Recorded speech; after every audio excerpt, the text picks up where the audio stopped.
Hello friends, welcome to our Sonia and Family channel. Yesterday video lo manam యనాదినాథ Nayanar గురించి తెలుసుకున్నాం.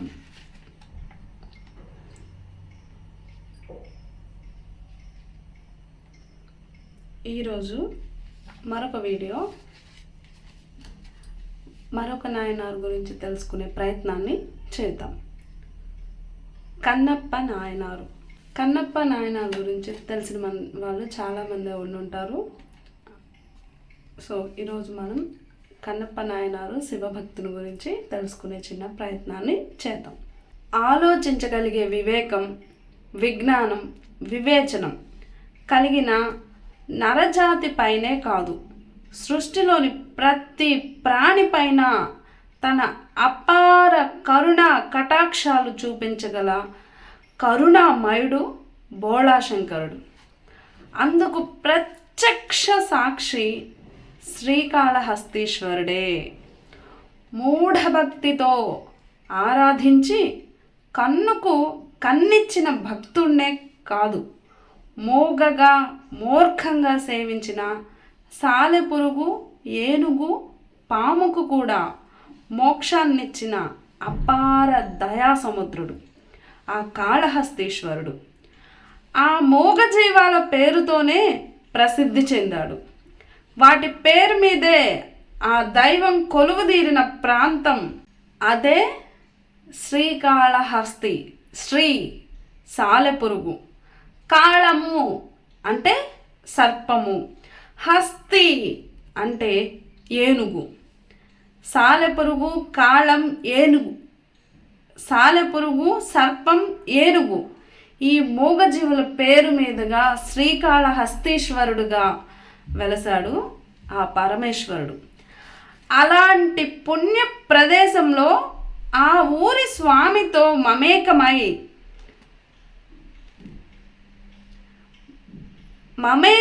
మసిలేవాడే భక్త కన్నప్ప. కాళహస్తి ప్రాంతాన్ని గతంలో పొత్తపినాడుగా వ్యవహరించేవారు. కీకారణ్యమైన ప్రాంతంలోనే చెంచు రాజ్యం ఉండేది. చెంచు రాజ్యానికి రాజైన నాథనాథుడు లేదంటే నాగడు దంపతులకే మన కన్నప్ప జన్మించాడు. పరమ శివభక్తుడైనటువంటి కన్నప్ప జన్మించాడు. అయితే కన్నప్ప నాయనారు చరిత్రను తెలుసుకుందాం. అసలు కన్నప్ప మన తెలుగువాడు కావడం మన అదృష్టం. నాయనార్లలో ఒకరు మన తెలుగువారు కావడం మన అదృష్టంగా భావించాలి. కడప జిల్లా రాజంపేట ప్రాంతంలోని ఉడుపూరు ఈ మహాభక్తుని స్వస్థలం. ఇది అతి ప్రాచీనమైన చిన్న గ్రామం. ఇక్కడ నివసించే వారంతా అమాయకులైన చెంచులు, గిరిజనులు.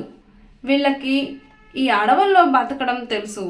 వీళ్ళకి పెద్దగా నాగరికత ఏమీ తెలీదు, చదువు ఇలాంటివి ఏమీ తెలియదు అన్నమాట. వీళ్ళు వేట కోసం తమతో చురుకుగా సాగి వచ్చే జాగిలాల్ని పెంచుతుండేవారు. వాటి అరుపులతో ఆ ప్రాంతమంతా నిరంతరం ప్రతిధ్వనిస్తూ ఉంటుంది. ఆ గ్రామానికి రక్షణగా అచ్చమైన ఏనుగు దంతాలతో కట్టిన కంచె ఉండేది. అంటే అక్కడి వారు వేటలో ఎంత నిపుణులో తెలుస్తుంది. పులులు సింహాల తోళ్ళు అక్కడి చెట్లకు ఆరబెట్టుకునేవారు.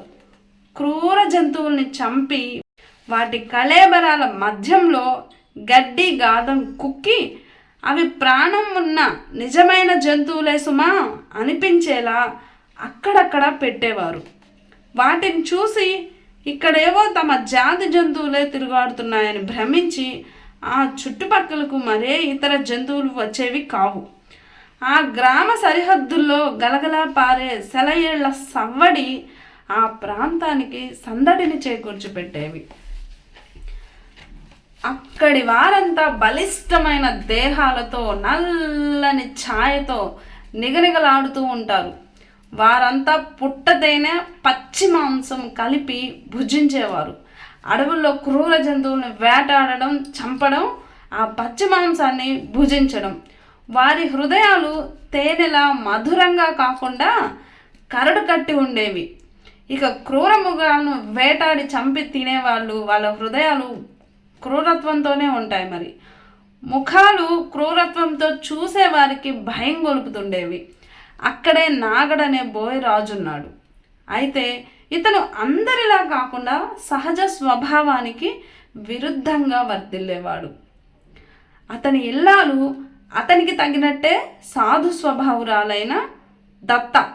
వీళ్ళిద్దరూ సుబ్రహ్మణ్య స్వామి భక్తులే. ఎన్నాళ్ళ నుంచో వారి హృదయాన్ని ఒక కోరిక దావానలంలా దహించి వేస్తోంది. అదే సంతానలేమి. పిల్లలు లేరు. ఎప్పటి నుంచో సుబ్రహ్మణ్య స్వామికి భక్తులు. పిల్లలు పుడితే బాగుండును అని పిల్లల కోసం, సంతానం కోసం వేచి చూస్తూ ఉన్నారు. సంతానం లేదని ఎంతో బాధతో ఉంటున్నారు.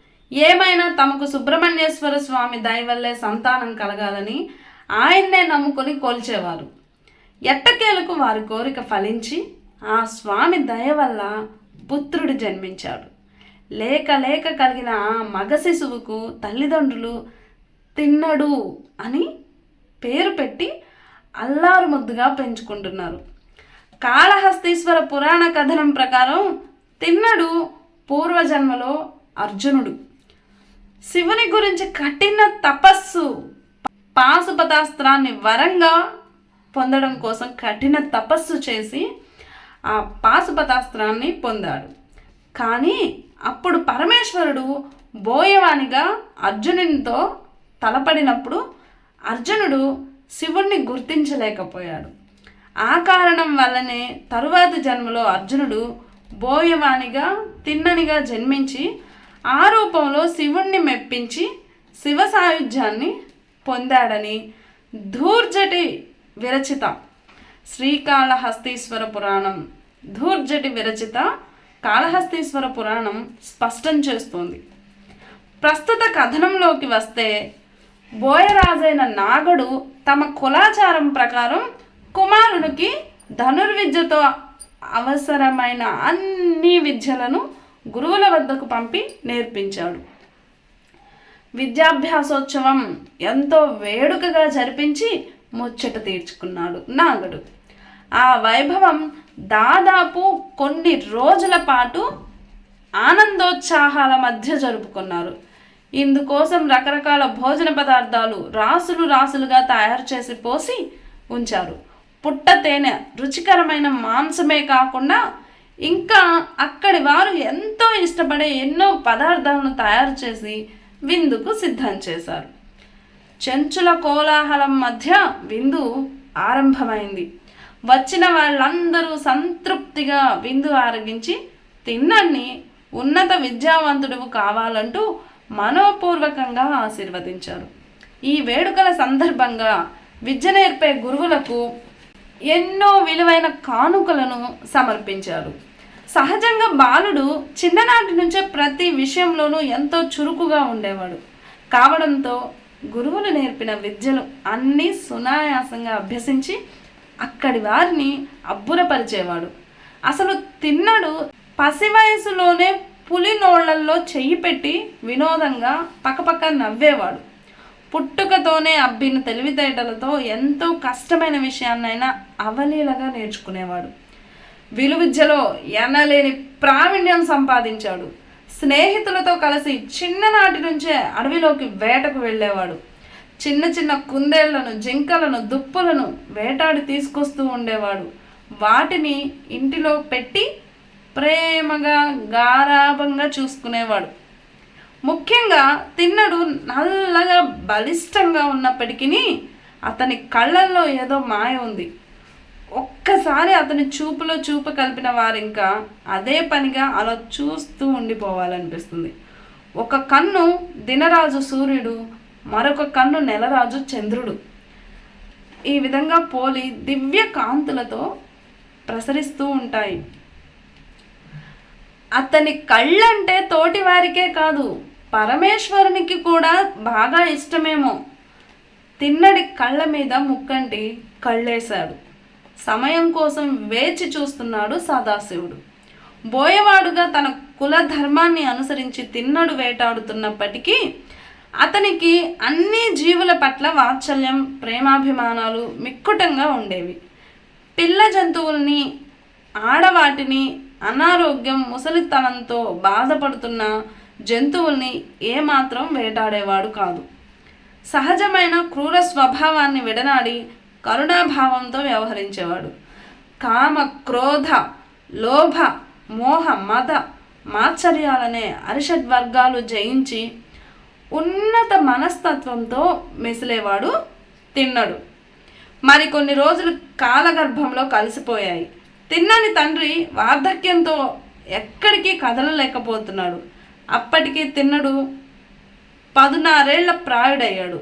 ధనుర్విద్యలో అపారమైన ప్రావీణ్యాన్ని సంపాదించి తనకు తానే సాటి అనిపించుకున్నాడు. అప్పటి వరకు నాగుల రాజ్యాన్ని తండ్రి నాగుడు ఎంతో సమర్థవంతంగా, న్యాయబద్ధంగా సాగించాడు. ఇక ఈ వృద్ధాప్యంలో అడుగు కూడా ముందుకు వేయలేనని ఈ రాజ్యభారాన్ని కుమారునికి అప్పగించాలని భావించాడు. ఇదే విషయాన్ని అక్కడి గిరిజనులకు తెలియజేశాడు నాగుడు. వారంతా హర్షధ్వానాల మధ్య నాగని మాటల్ని సమర్థించారు.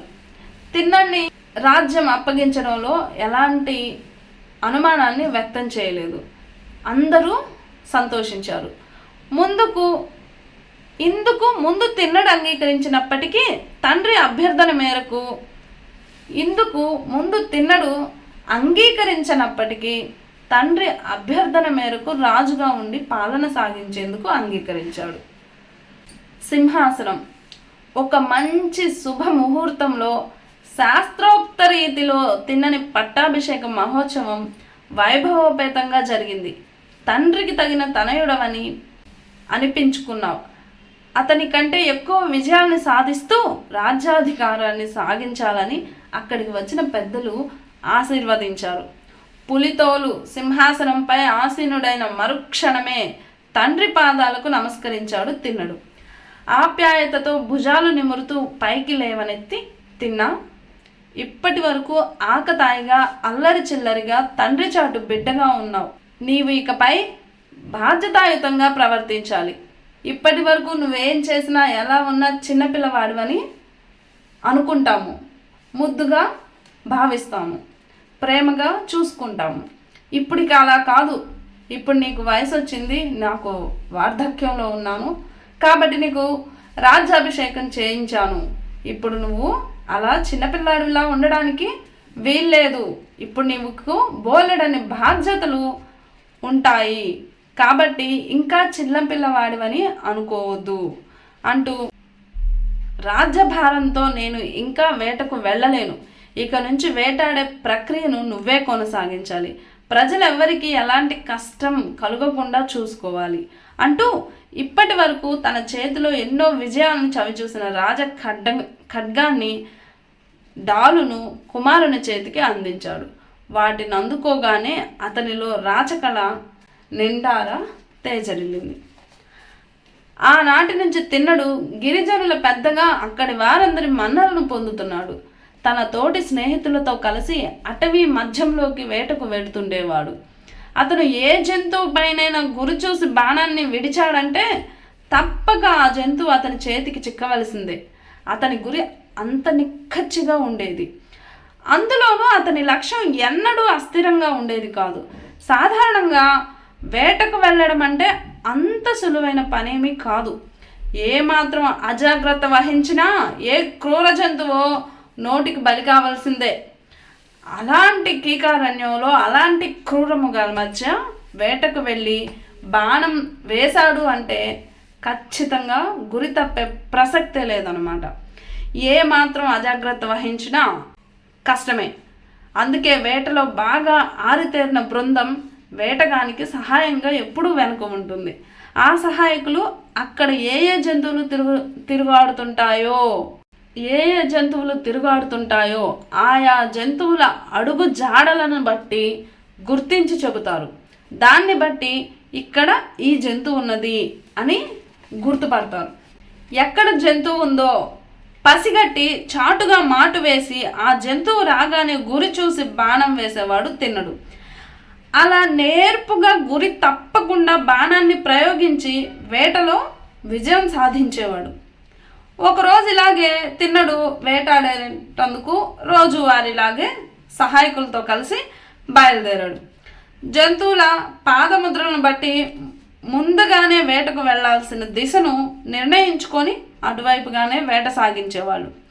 ఈరోజు కూడా అదే విధంగా రోజు మాదిరిగానే తిన్నడు ఒక పర్వత ప్రాంతం వైపు వేట సాగించేందుకు బయలుదేరాడు. తిన్నని పదునైన బాణాలు 4 దిశల వైపు రై రైమని రివ్వన దూసుకుపోతున్నాయి. ఆ బాణఘాతానికి ఎన్నో జంతువులు బలవుతున్నాయి. వాటిలో అడవి పందులు, దుప్పులు, లేళ్లు, దున్నపోతులు, ఏనుగులు, పులులు, ఎలుగుబంట్లు తదితర క్రూర సాధారణ జంతువులు ఎన్నో ఉన్నాయి. తిన్నని చేతిలో నుంచి దూసుకు వస్తున్న బాణాలు చేసే శబ్దానికి మరికొన్ని జంతువులు చల్లా చెదురవుతున్నాయి. అక్కడక్కడ సహాయకులు విసిరిన వలలకు చిక్కి జంతువులు అందులో నుంచి బయటపడేందుకు విశ్వ ప్రయత్నం చేస్తున్నాయి.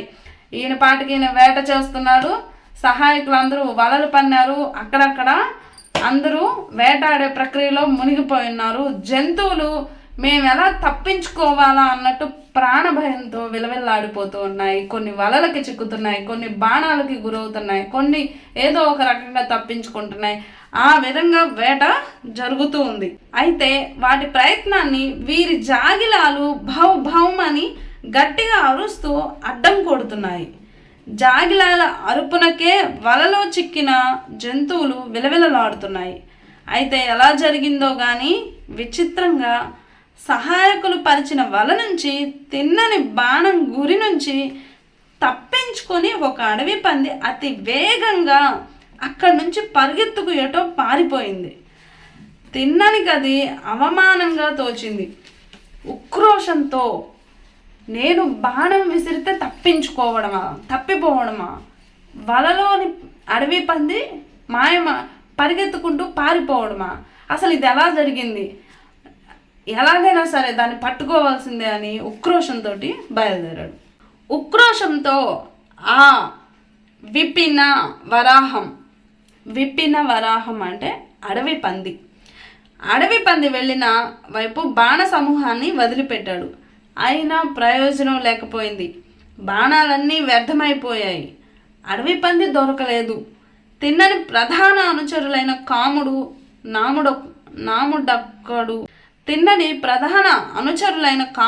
నాముడు అక్కడో దట్టమైన పొదమాటను పొంచి ఉన్నారు. ఒకవేళ అటువైపు అడవి పంది వస్తే రాగానే బాణాన్ని విసిరి చంపుదామనుకున్నాడు. అదే వేళకు తిన్నడు అక్కడికి చేరుకున్నాడు. దాంతో ముగ్గురు పందిని తరుముతూ వెళ్ళారు. మొత్తానికి ఆ పంది వీరి కంటపడింది. అంతే, ఒక్క క్షణమైన ఆగకుండా దాన్ని వెంటాడడం ఆరంభించారు. అలా ఎంత దూరం పరిగెత్తారో తెలీదు. ముందు పంది, వెనక ఈ ముగ్గురు అలా పరిగెడుతూనే ఉన్నారు. పరిగెత్తి అడవి పందికి ఆయాసం వచ్చింది. దాంతో ఇక పరిగెత్తలేక అక్కడే ఉన్న ఒక చెట్టు ముందరకు వచ్చి ఆగింది. 30 తిప్పలు పెట్టి 3 చెరువులు నీళ్లు తాగించిన ఆ పందిని సంహరించేందుకు ఇదే అదునైన సమయం అని భావించి తిన్నడు ఒక పదునైన బాణాన్ని దానిపై ప్రయోగించాడు. వెంటనే అడవి పంది నీళ్ళ కూలింది. దాంతో ముగ్గురు ఊపిరి పీల్చుకున్నారు. అయితే ఇప్పటి వరకు పంది కోసం పరిగెత్తడంతో వీరు కూడా ఎంతగానో అలసిపోయారు. గొంతు ఎండిపోతుంది, నాలుక పిడచి కట్టిపోతుంది. దాంతో మనం వచ్చిన ఈ కొండకు ఆవల ప్రాంతంలో స్వర్ణముఖి నది ప్రవహిస్తుంటుంది. మనం వెంటనే అక్కడికి వెళ్ళి దాహం తీర్చుకోవాలి అన్నారు తనతో వచ్చిన వారు. ఆ మాట వినగానే ఈ పందిని తీసుకొని స్వర్ణముఖి నదీ తీరానికి వెళదాం పదండి అంటూ వారు ముగ్గురు ఆ నదీ ప్రాంతానికి చేరుకున్నారు. అక్కడికి రాగానే ఆ సమీపంలోనే ఉన్న కాళహస్తి పర్వతం, దానిపై కొలువుదీరిన కాళహస్తీశ్వరుని ఆలయం కనిపించాయి. స్వర్ణముఖి కాళహస్తిల ప్రాశస్త్యం ఎంత గొప్పదంటే, ఒకసారి అగస్త్య మహర్షి తన భార్య లోపాముద్రతో కలిసి దక్షిణ కైలాసంగా వెలసిల్లే కాళహస్తి ఆలయానికి వస్తాడు. ఇక్కడి దైవాలైన జ్ఞాన ప్రసూనాంబ సహిత కాళహస్తీశ్వరుణ్ణి దక్షిణామూర్తిని దర్శించి వివిధ రీతుల్లో వేడుకుంటాడు. అయితే ఇంత పుణ్యక్షేత్రమైన ఇక్కడ ఒక పవిత్ర నది లేకపోవడం అగస్త్యునికి మోపలేని లోపంగా తోచింది. అంతే, వెంటనే పరమశివుని గురించి కఠినమైన తపస్సు చేస్తాడు. అగస్త్యుడు లోకోపయోగం కోసం చేసే తపస్సునకు మెచ్చిన ఈశ్వరుడు వెంటనే ఆకాశగంగను బ్రహ్మతో పంపిస్తాడు. అదిగో ఆ ఆకాశగంగనే స్వర్ణముఖి నదిగా ఇక్కడ పారుతూ భక్తుల్ని పంట పొలాల్ని తరింపచేస్తుంది. ఇక కాళహస్తి ఆలయానికి కూడా ఒక కథ ప్రచారంలో ఉంది. ఒక సందర్భంలో బ్రహ్మదేవుడు కామంతో వేగిపోతూ భార్య అయిన శారదాదేవిని 1000 రూపాయలు ధరించి నన్ను సంతృప్తిపరచమని అత్యంత వింత కోరిక కోరతాడు. అంతేకాదు లోక విరుద్ధంగా కూడా ప్రవర్తిస్తూ ఉంటాడు. ఎంత వారలైనా కామానికి దాసులే సుమా అన్నట్టుగా బ్రహ్మ ప్రవర్తన ఉంటుంది. ఎంతటి దేవతలకైనా విపరీతమైన కామ ప్రవృత్తి అనర్థానికి దారితీస్తుంది. ఈ సంఘటన గుర్తు చేస్తుంది. ఈ విషయాన్ని మహాకవి ధూర్జటి తన కాళహస్తీశ్వర మహత్యంలో తెలియజేస్తాడు. ఇలా విపరీతమైన కామ ప్రవృత్తితో నీరేజాసనుడు బ్రహ్మ శతవాణి 1000 రూపాయల సరస్వతితో లోకమంతా తామే అయినట్టు సమయాలు లేకుండా విచ్చలవిడి సుఖభోగాలు అనుభవిస్తాడు.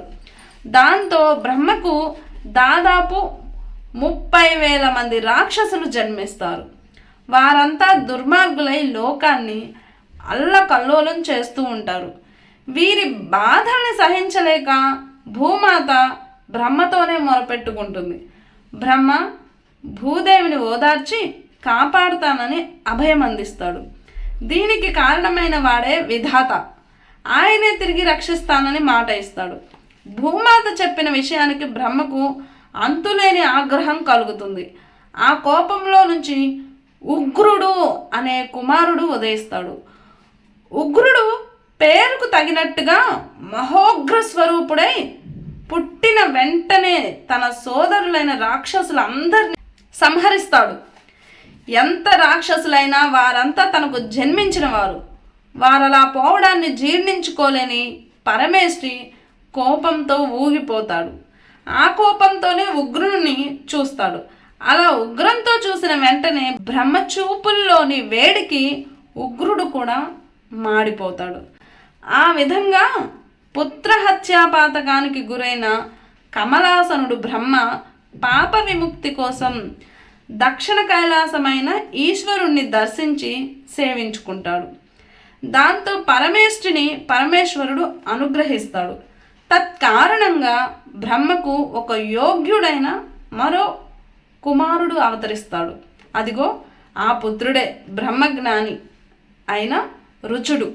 ఈ బ్రహ్మకథ వాస్తవమైనదని నిరూపిస్తూ కాళహస్తీశ్వరాలయ పరిసరాల్లోనే ఉన్న బ్రహ్మగుడి సాక్షిభూతంగా నిలుస్తుంది. బ్రహ్మ ఈశ్వరుని ద్వారా వరాన్ని పొందింది మఖా నక్షత్రం రోజు కాబట్టి ఇప్పటికీ ఈ నక్షత్రం రోజున పరమేశ్వరునికి విశేష పూజలు జరుగుతాయి. బ్రహ్మ ఈశ్వరుని ద్వారా వరాన్ని పొందిన నక్షత్రం మఖా నక్షత్రం కావున మఖా నక్షత్రం రోజున పరమేశ్వరునికి విశిష్టమైన పూజల్ని చేస్తూ ఉంటారు. అంతటి మహోత్కృష్టమైన ఈ శ్రీకాళహస్తీశ్వరుడు నెలకొన్న ప్రాంతమే ఈ శ్రీకాళహస్తి క్షేత్రం.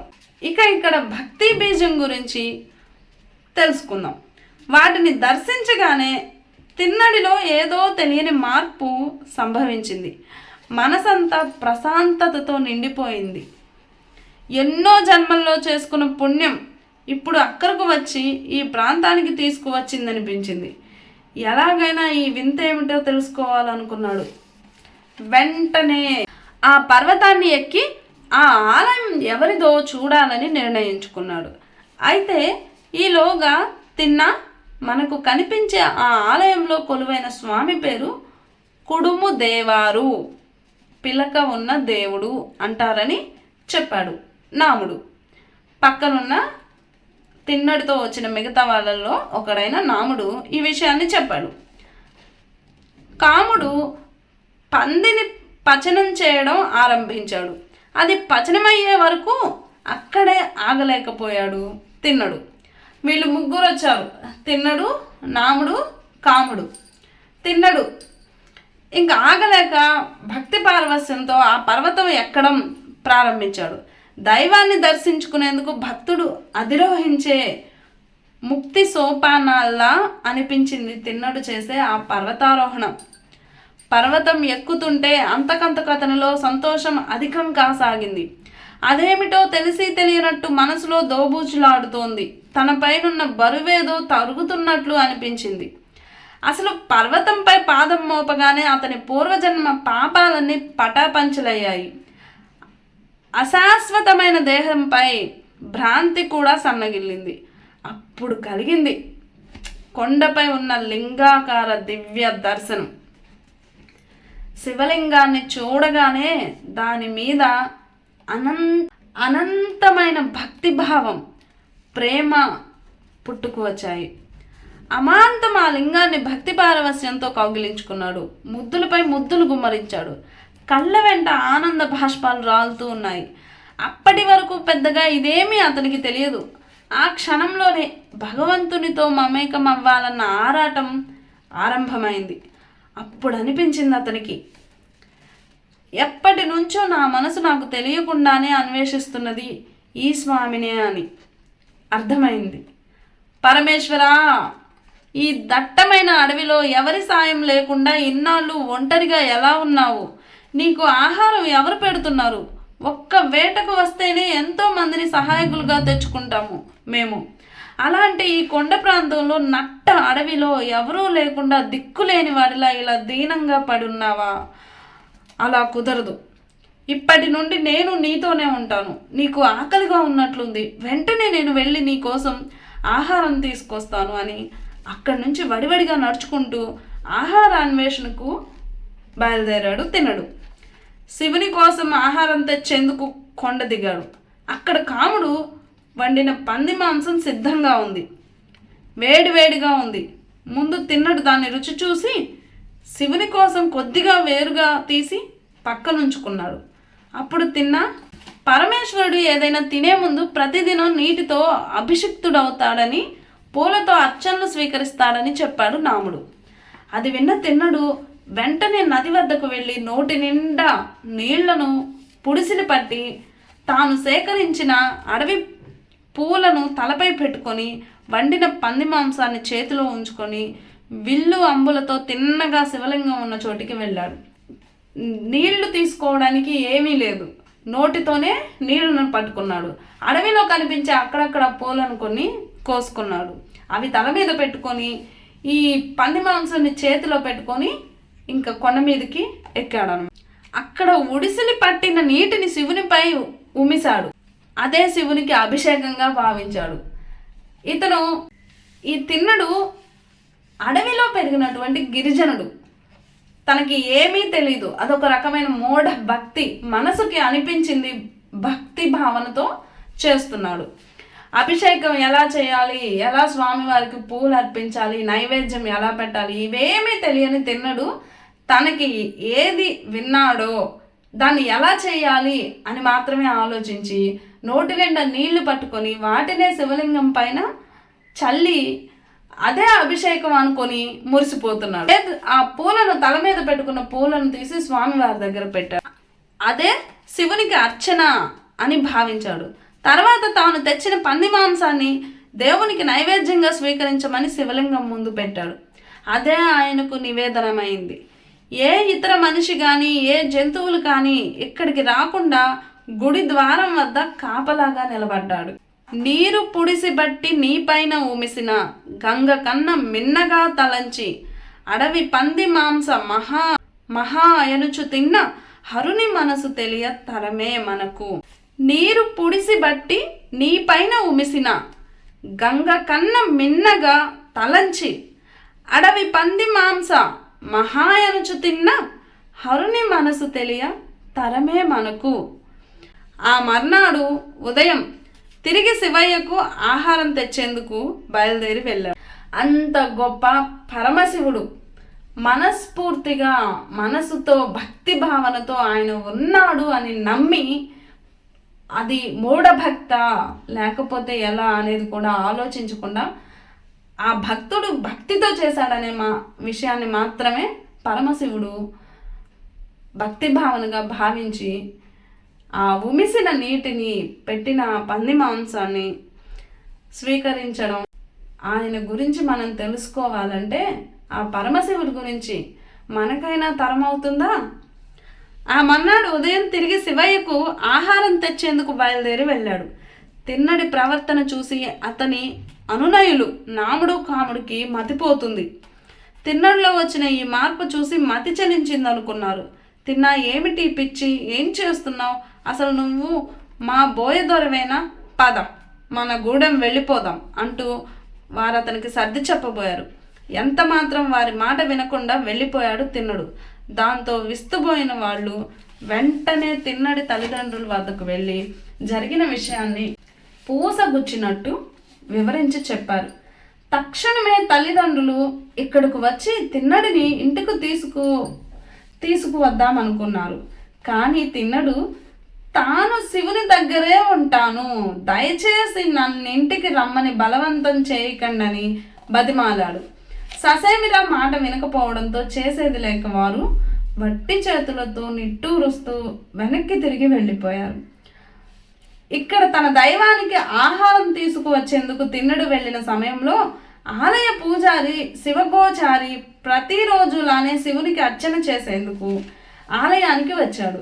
ఎవరో దేవాలయాన్ని అపవిత్రం చేసినట్టు భావించి అక్కడున్న మాంసపు ముద్దలు తదితర అపవిత్ర పదార్థాలను చూసి నివ్వెరపోయాడు. ఆగమ శాస్త్రంలో నిష్ణాతుడైన అర్చకునికి ఆ సమయంలో ఏం చేయాలో తోచలేదు. అందుకని అక్కడ ఉన్న మాంసం మొదలైన వాటిని తొలగించి మంత్రయుక్తంగా సంప్రోక్షణ చేసి ఆలయాన్ని శుద్ధి చేశాడు. అతను కూడా తిరిగి స్నానం చేసి మడిగా కుండలో తెచ్చిన స్వర్ణముఖి జలంతో స్వామివారిని అభిషేకం చేసి పూలతో అలంకరించి విభూతిని దిద్ది పళ్ళు మధుర పదార్థాలను స్వామికి నైవేద్యంగా పెట్టి వెళ్ళిపోతాడు. పూజారి వెళ్ళగానే తిన్నడు మళ్ళీ దేవునికి నివేదించేందుకు వేటాడిన మాంసాన్ని తెచ్చాడు. పూజారి అలంకరించిన పూజా ద్రవ్యాలను ఆవలకు నెట్టేసి యథావిధిగా తనదైన రీతిలో పూజ చేశాడు. ఇలా 5 రోజులు గడిచాయి. ఇటు పూజారి అటు తిన్నడు పూజా విధానంలో దోబూచులు ఆడుకుంటూ శివయ్యతో ఆడుకోవడం ఆరంభించారు. ఇక ఇద్దరిలో ఎవ్వరూ ఉండబట్టలేకపోయారు.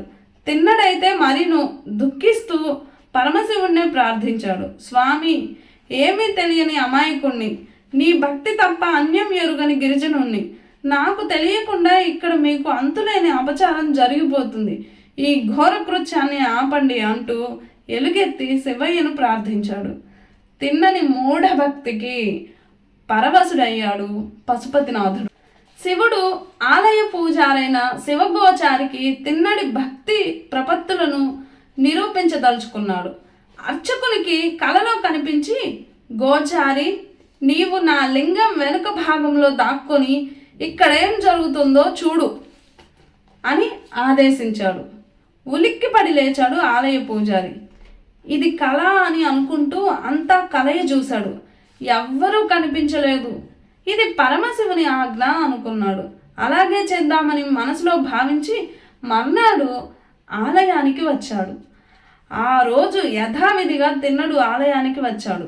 శివునిపై ఇంతకు ముందు అర్చకుడు చేసిన పూజా వస్తువులను తొలగించి రోజు అతను చేస్తున్న విధంగా అభిషేకం అర్చన చేసి మాంసాన్ని నైవేద్యం పెట్టి తినమని అక్కడే ఏ క్రూర జంతువు రాకుండా కాపలా కాస్తున్నాడు. ఇదంతా చాటుగా ఉన్న పూజారి గమనిస్తూనే ఉన్నాడు. సూర్యుడు అస్తమించాడు. అక్కడంతా మెల్లమెల్లగా చీకటిగా ముసురుకుంటుంది. ఈ చీకటి వేళ పరమేశ్వరుణ్ణి ఒక్కడిని వదిలి వెళ్ళబుద్ధి కాక అక్కడే రేయంతా శివుణ్ణి చూస్తూ కాపు కాస్తున్నాడు. అయితే ఈరోజు తిన్నడు ఆలయానికి వస్తుండగానే దారిలో కొన్ని అపశకునాలు గోచరించాయి. శివునికి ఏదో జరగరాని కీడు జరగబోతుందని శంకించాడు తిన్నడు. అంతే, వడివడిగా గుడికి పరిగెత్తుకొని వెళ్ళాడు. శివలింగం వద్దకు చేరుకొని కనిపించిన దృశ్యాన్ని చూసి నిలువెల్లా కుప్పకూలిపోయాడు తిన్నడు. ఎందుకో తెలియదు, శివుని కుడికన్ను నుండి బడబడా రక్తం ధారగా కారిపోతుంది.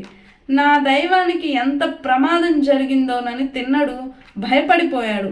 నేనేదో మహాపరాధం చేసి ఉంటాను, అందుకే ఇలా నా దైవానికి ఇలా జరిగింది అనుకున్నాడు. అర్చనకు తెచ్చిన వస్తువులన్నీ చేతి నుండి కిందికి దొర్లిపోయాయి. ఏం చెయ్యాలో తోచడం లేదు. ఇటువైపు పరమశివుడి కంటి నుంచి రక్తం ధారగా ప్రవహిస్తుంది. ఏం చేయాలో అర్థం కాని ఈ మూఢభక్తి తిన్నడు ఏడవడం మొదలుపెట్టాడు. శివయ్యకు ఎవరి ద్రోహం చేశారో తెలియదు.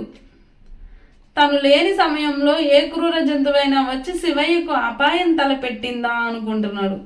చుట్టుపక్కలంతా గాలించాడు. ఏ జంతువు వచ్చినా జాడలేదు. గొంతెత్తి బిగ్గరగా అరిచాడు. తన అరుపు విని అక్కడ మాటేసిన ఏ జంతువైనా వెలికి వస్తుందేమో అనుకున్నాడు. కానీ తన అరుపు తనకే కొండల్లో ప్రతిధ్వనిగా వినిపించింది. కానీ ఏ జంతువు బయటకు రాలేదు. దాంతో తనకు తెలిసిన గచ్చాకు, పుచ్చాకు, మూలికా వైద్యం చేశాడు.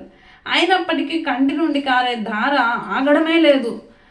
ఈ సమయంలో వెంటనే అతనికి ఆలోచన వచ్చింది. ఎలా చేయాలి? ఏదో ఒక విధంగా స్వామివారికి వైద్యం చేయాలి, ఏం చేయాలి అని ఆలోచిస్తూ సతమతమైపోతూ బాధపడుతూ ఉన్న సమయంలో తటాలున ఒక ఆలోచన వచ్చింది. కన్నుకు కన్ను, పన్నుకు పన్ను అనే నానుడి గుర్తుకు వచ్చింది. ఇంకేమీ ఆలోచించకుండా తక్షణమే బాణంతో తన కుడి కన్నును పెకిలించి శివునికి అమర్చాడు. దాంతో చిత్రంగా లింగం నుంచి ధారగా కారుతున్న రక్తం ఆగిపోయింది. తిన్నడు చాలా సంతోషించాడు. శివయ్య కన్ను బాగైనందుకు ఆనందంతో నృత్యం చేశాడు. అలా పరవశుడై నాట్యం చేస్తుండగానే శివుని ఎడమ కన్ను నుండి నెత్తురు రావడం మొదలైంది. ఉలిక్కి పడ్డాడు తిన్నడు. నేనెంత అభాగ్యుడను, నా వల్ల ఏదో తెలియని అపరాధం జరిగిపోయింది కాబట్టి ఈరోజు ఇలాంటి ప్రమాదాలు జరుగుతున్నాయి అనుకుంటూ, నా దైవము భయపడకు, దిగులు పడకు, మందేమిటో తెలిసిపోయింది కాబట్టి చింతించే పని లేదు. ఇంతకు ముందు నా నాకున్న కన్నుల్లో ఒక కన్ను నీకు అమర్చాను, అప్పుడు నీ వ్యాధి తగ్గిపోయింది. ఇప్పుడు రెండో కన్ను కూడా నీకు సమర్పించుకుంటాను, దెబ్బతో రక్తం కారడం ఆగిపోతుంది. కాబట్టి నువ్వేం భయపడకు, బాధపడకు, నేను వైద్యం ఏంటో తెలుసుకున్నాను అని తన రెండో కన్నైన ఎడమ కన్నును పెకిలించేందుకు యత్నించాడు. కానీ అంతలో అతనికి ఏదో గుర్తుకు వచ్చింది. ఇప్పుడు ఒక కన్ను తీసి పెట్టాడు, బాగానే ఉంది. ఇప్పుడు రెండో కన్ను పెట్టాలి. కానీ రెండో కన్ను తీసిన తర్వాత చూపు కనిపించదుగా, మరి అప్పుడు ఎలా స్వామివారికి పెట్టాలి? ఏం చేయాలి? శివలింగం పైన రక్తం కారే కన్ను ఏదో ఎలా తెలుసుకోవాలి, గుర్తించడం ఎలాగా అనుకుంటూ గుర్తు కోసం ఆయన ఏం చేశాడో తెలుసా? తన పాదాన్ని శివుని ఎడమ కంటిపై అదిమి పెట్టి ఇప్పుడు ఎడమ కన్నును పెకిలించుకోబోయాడు. పాదాన్ని అక్కడ పెడితే గుర్తుగా ఉండిద్ది. అప్పుడు కన్ను తీసినా చూపు లేకపోయినా ఆ గుర్తు అక్కడ ఉంది కాబట్టి పెట్టొచ్చు అనుకొని ఈ కాలుని ఆ రక్తం కారే కన్ను మీద ఉంచి ఈ రెండవ కన్నును పెకిలించబోయాడు. తిన్నడి మూఢభక్తికి పొంగిపోయిన భక్తవ శంకరుడు వెంటనే అక్కడ ప్రత్యక్షమై తిన్నని చేతిని తన మృదువైన స్వహస్తాలతో పట్టుకొని ఆపుతూ, ఆగు కన్నప్ప, నీ భక్తికి మెచ్చుకున్నాను. నీ అంతటి నిర్మలమైన నిశ్చలమైన భక్తి ఇంతకు ముందెన్నడూ నేను చూసి ఉండలేదు. పంచాగ్నుల మధ్య నిలిచి తపస్సు చేసిన వారి కంటే కూడా నీ మనస్సు పవిత్రం.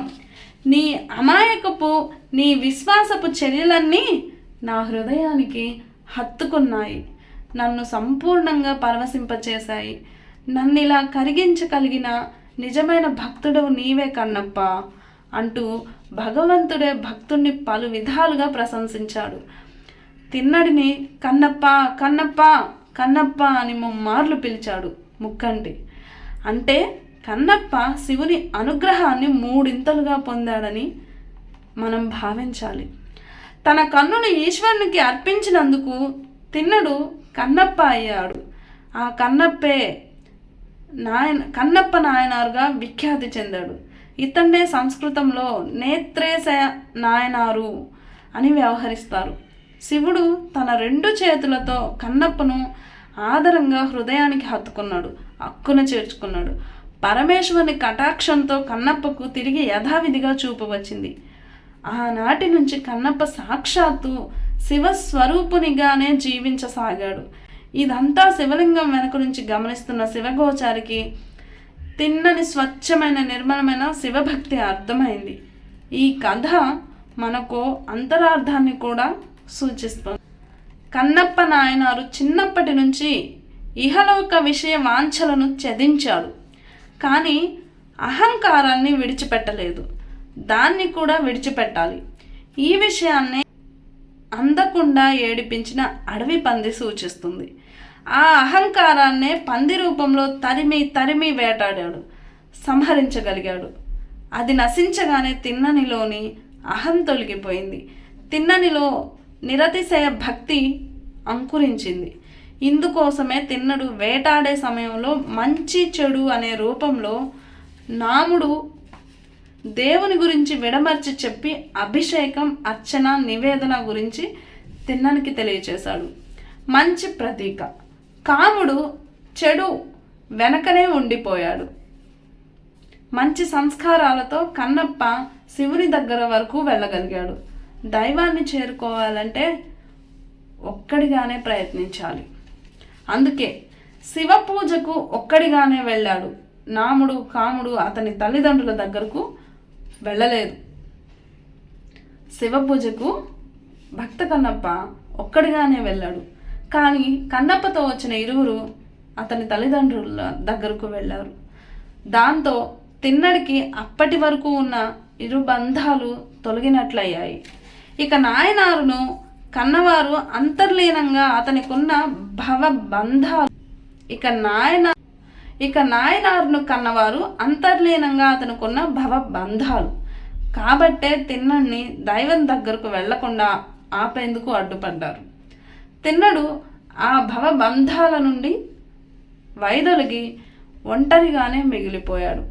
పరమశివుడు తన వెనక దాగి ఉన్న పరమశివుడు తన లింగం వెనుక పూజారిని దాగి ఉండమనడంలో కూడా అంతరార్థం ఇది. భక్తుడైన తిన్నడు పరమశివుని ముందున్నాడు. అంటే భక్తి క్రియాకలాపాల కన్నా ఎక్కువ. తన కళ్ళని పెకలించి శివునికి ఇవ్వడంలో తిన్నని సంపూర్ణ శరణాగతి, ఆత్మనివేదన కనిపిస్తాయి.